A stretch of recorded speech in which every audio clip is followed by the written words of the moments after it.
Hi y'all, I'm Natasha with Encompass All LLC. I'm just tapping in here to say hey to everybody and remind you that sometimes we spend so many years, so many thoughts, so many hours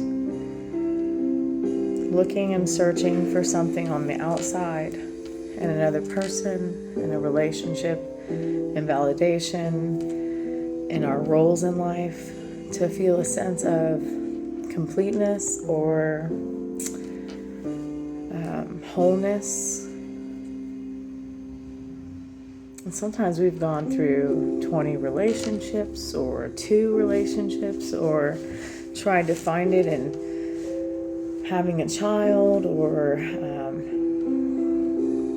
anything outside of yourself, food, drugs, whatever. Finding that wholeness and that completion anywhere else but in here, in your own self-growth, your own healing, your own love, your own resonance of existence, and your beautiful, precious essence. No matter how much sometimes the thoughts are not a pleasant place to be, but a avenue to embrace loving yourself and healing yourself, maybe as nobody ever has. Can be quite the opportunity. But many, many times we've went everywhere else but to ourselves for that self-love and that self-fulfillment. And I'm not saying not to love people, not to enjoy your life, but I am saying to truly, truly love you and be patient with yourself. As you know, many people have been through a lot of trauma, a lot of pain, a lot of hurt, and we all just need a little extra grace and healing and love, and maybe to find healthier ways sometimes to engraft that healing and that growth personally. That's what Encompass All is all about. That's what I do. That's what we do. No matter what faith we have, no matter what differences we have, no matter what identity we come as, or the struggles we come with, that's what it's all about. It's all about walking through it together and individually, and finding some of the tools that help us, the baby kicked, that help us to heal, to help us to always be growing and learning about ourselves, to have a great relationship with self, and love this life in the process. Whether you're alone, whether you're in a room full of 100 people, whether you are the busiest mom or father ever, or starting your life over, as I've done a couple times. Life has its exciting moments, and it has its dull moments, and it has its monotonous days. And something I learned about in somatic counseling years ago was, she said, it's not always, my counselor at the time, she said, it's not always about staying happy, Natasha, like all the time staying happy. That's my name, Natasha. It's about feeling it when you get to be happy and being present for that. And for me at the time, my PTSD was really active at the time, and it was high angst, and I was coming out of a lot of trauma at the time, near 2016, 2018, and not rushing to the next moment. Like when you feel happiness, when you feel a moment that you know you should be feeling like kind of happy or feeling present, not rushing, because your mind actually may be in a pattern of rushing to the next thing.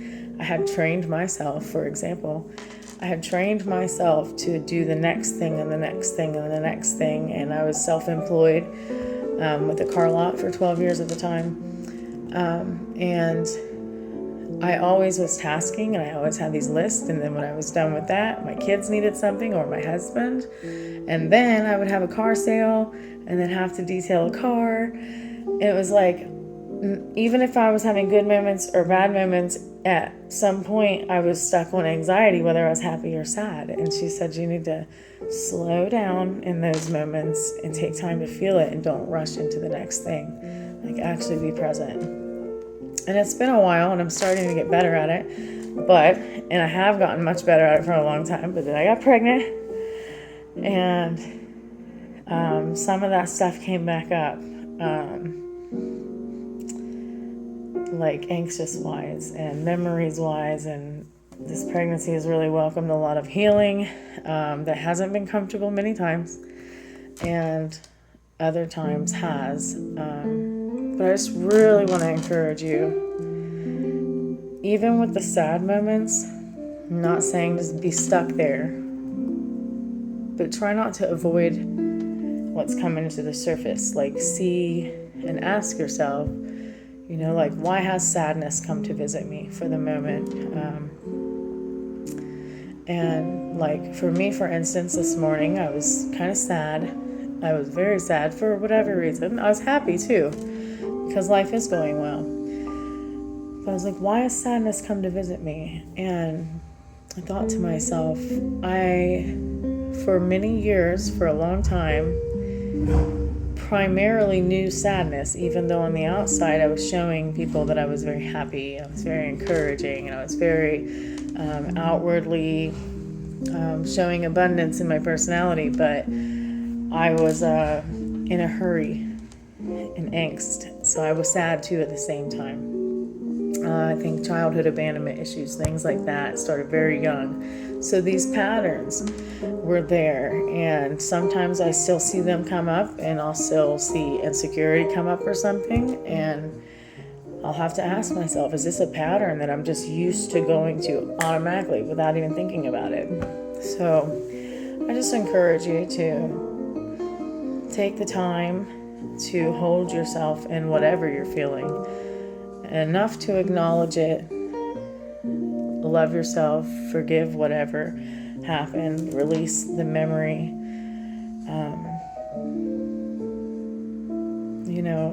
and be with it for a moment, and then release it. Not avoidance. Really encourage not avoidance. Even if you have to skip it for a minute because you're at work, or you're around several people, and you're doing your mom thing and you're busy, or your dad thing, or at a family event or something. Even if you're going through that, maybe you should bring it back up later when you do have an alone moment, so that you're not choosing avoidance. Prolonged avoidance can really affect a lot of relationships, not just with yourself, but ones on the outside, ones with your kids. We don't realize why we don't choose to hug our kids sometimes, or let people close to us, and we may not even realize. It may go way back further than we realize, and it may take practice and consistency to retrain those thought patterns and those behaviors that might not be the healthiest for us in the short term or the long term, but specifically in relationship to yourself and your friends, and your family. Choose self-care and time for yourself. Like, don't forget to do your favorite things. If you love to dance, take the time to dance. If you love to sing, go sing. If you like writing, write. Drawing, working out, whatever helps you start feeling those moments of joy. Do those things. It doesn't have to be excessive time, but take time for you, the things that you love. And don't forget, you matter. You matter. You're worth spending your time on. And you're absolutely precious. I don't know what you've done, where you've come from, what people have done to you, or how hard it is to open up for yourself or other people. But I do encourage you to choose you. And by choosing you and loving you, you'll be doing everyone you're in a relationship with a great service and favor. So, you guys have a beautiful day, and I encourage you to pay attention and don't let your mind run you crazy. Okay? Blessings.